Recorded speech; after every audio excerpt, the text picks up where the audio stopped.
Welcome back to N's NotebookLM. Today, let's take a trip back in time.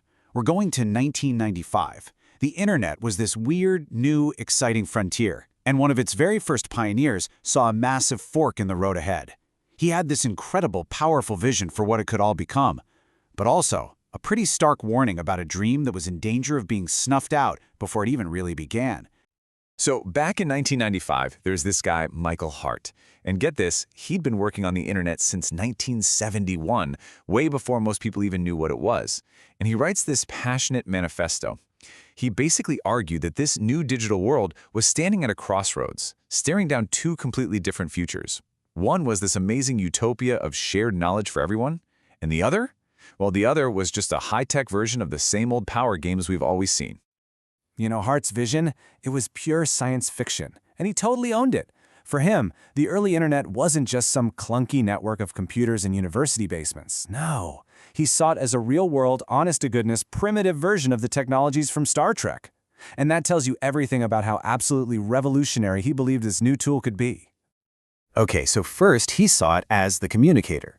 Now, I know, to us today that sounds completely obvious, right? But you have to remember, this was a world of expensive long-distance phone calls. The idea that you could just talk to anyone on the entire planet instantly for basically nothing, that was a fundamental conquest of space. Suddenly, geography didn't matter so much anymore. So, if the communicator conquered space, what was next? Well, he called it the transporter. And this conquered time. Think about it. Anything that could be digitized, a document, a photo, a song, could be beamed across the globe in seconds. That delay between sending something and someone else getting it, it was collapsing down to zero. And then came the final piece of the puzzle, the real game changer, the replicator. For Hart, this was the most powerful idea of them all.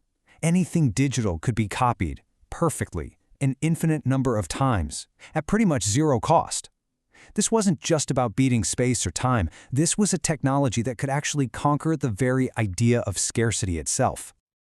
So you put all that together, the communicator, the transporter, the replicator, and the implication was just staggering.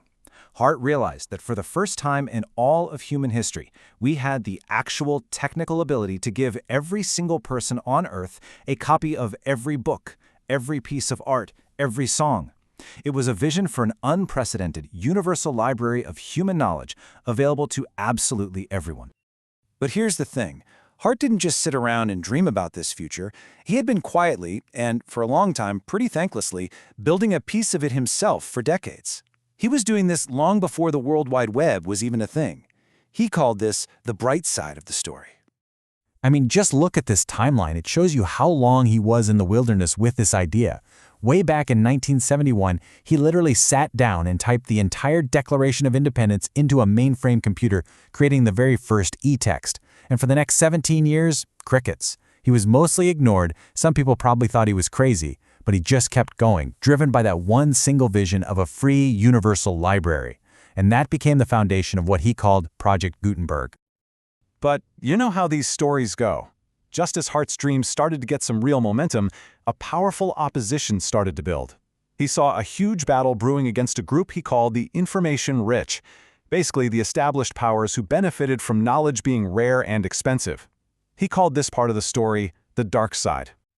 So Hart asked this very direct question back in 1995. He was seeing these billion-dollar grants being handed out to universities to create quote-unquote electronic libraries, but the books weren't actually showing up online for free. So what was going on? Where was all the information? And his answer was intense. He argued this wasn't just about business strategy, it was a moral failing. In fact, he actually framed their motives in terms of the 7 deadly sins. He said the desire to control information wasn't rational. It was driven by these really base human instincts. Pride in having something others don't, greed for more and more, and pure sloth. The idea that it's just easier to knock someone else down than it is to build yourself up. Hart pretty much boiled his entire argument down to this single quote. He saw 2 main reasons for hoarding information: profit and control. The goal of the information rich, as he saw it, was just to maintain their status, and they did that either through money or through the raw power of being the gatekeeper. So by the mid-90s, the stage was set for this really fundamental battle over the soul of the internet. It was a huge clash between two completely opposing philosophies for how this new global space was supposed to work. On one side, you had Hart's vision of unlimited distribution, an open public highway of knowledge, a resource shared by all. And on the other side, the model of limited distribution, a private tollway where information was a commodity you had to pay for and knowledge was a possession you had to guard. And he was seeing the exact tactics they were using. Things like scanning books as giant image files instead of simple text, which made them a nightmare to download and impossible to search, or using proprietary file formats to lock you into their specific software, or even lobbying politicians to change the laws to extend copyright so that nothing new would enter the public domain for generations. And all of this led to his most powerful metaphor, which is just beautiful. He saw the old world of academic publishing as these dark, feudal castles, hoarding knowledge, defending their walls, and just letting ideas inbreed.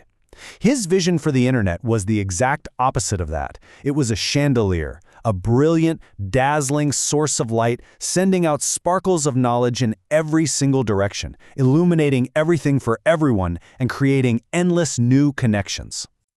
So ultimately, this battle from 1995 wasn't just about electronic books. It was about a much, much bigger question. Who was going to set the rules for this new frontier? Who is really going to be in control? Hart put out this huge warning. He said, listen, the information superhighway, the one built with public and taxpayer money, was in serious danger of being privatized and sold off to the highest bidder. It was on the verge of becoming an information super tollway, where the very same people who got a free ride for 25 years would now turn around and start charging admission to everybody else. And so, the question Hart left us with, way back in 1995, was this one. Would this new world be ruled by a new class of internet aristocrats? Or would it finally fulfill its promise of empowering the internet everyman? You know, looking at the internet we have today, almost 3 decades later, that question feels more relevant than it has ever been. Which future did we end up choosing? If this topic has captured your interest, and you'd like to dive deeper, the book is called A Brief History of the Internet by Michael Hart.